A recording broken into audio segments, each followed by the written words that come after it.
हर देश में पक्ष विपक्ष होते हैं। हर देश की जो डेमोक्रेसी है वो अलग तरीके की होती है।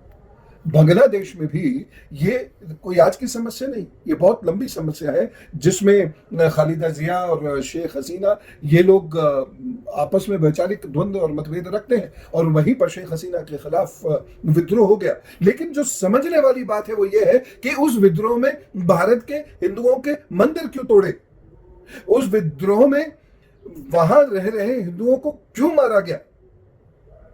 और देखिए, कोई यहां लिबरल नहीं बोल रहा क्योंकि वो कहीं और से गवर्न हो रहे हैं, इसलिए नहीं बोलते ऐसी चीजों में। उनके अंदर ह्यूमैनिटेरियनिज्म कहीं नहीं है, वो बिल्कुल मानवतावादी नहीं है, वो ट्रेंड है, इक्विप्ड है और कुछ और भी चीजें जो मैं समय पर बताऊंगा बाद में, उसकी वजह से वो मजहब के खिलाफ नहीं बोलते हैं। लेकिन हिंदुओं के खिलाफ जरा सी मारपीट भी हो जाए तो उनको हिंसक कहने लगते हैं। मैं एक चीज और कहना चाहता हूं, शुएब जमाई यहां मुसलमानों को भड़काते हैं। राशिद साहब कह देते हैं कि सड़क पे उतरना होगा, वक्फ को संभालने के लिए उसके खिलाफ कानून ना आए क्योंकि उनके पुरखों की प्रॉपर्टी है जो आक्रमणकारी पुरखे थे। ये उनके पुरखे कहां से हो गए।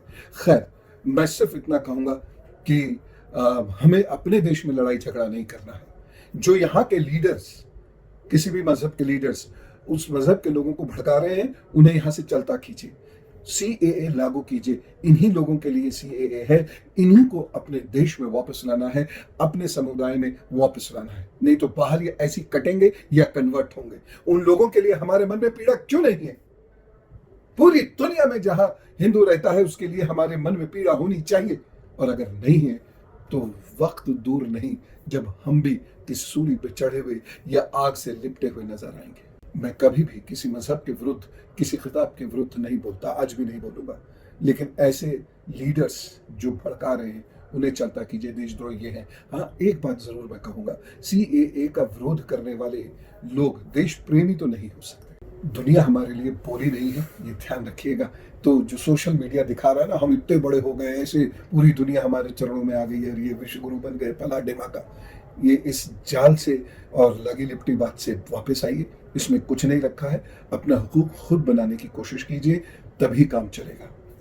तो मैं सरकार से एक निवेदन और कर रहा हूँ, सीएए तो लागू करवाएं, साथ ही साथ जो वहां से हिंदू निष्कासित होंगे या भागेंगे उन्हें भारत में शरण मिले, लेकिन वहां के लोगों को भारत में शरण देने की कोई आवश्यकता नहीं है।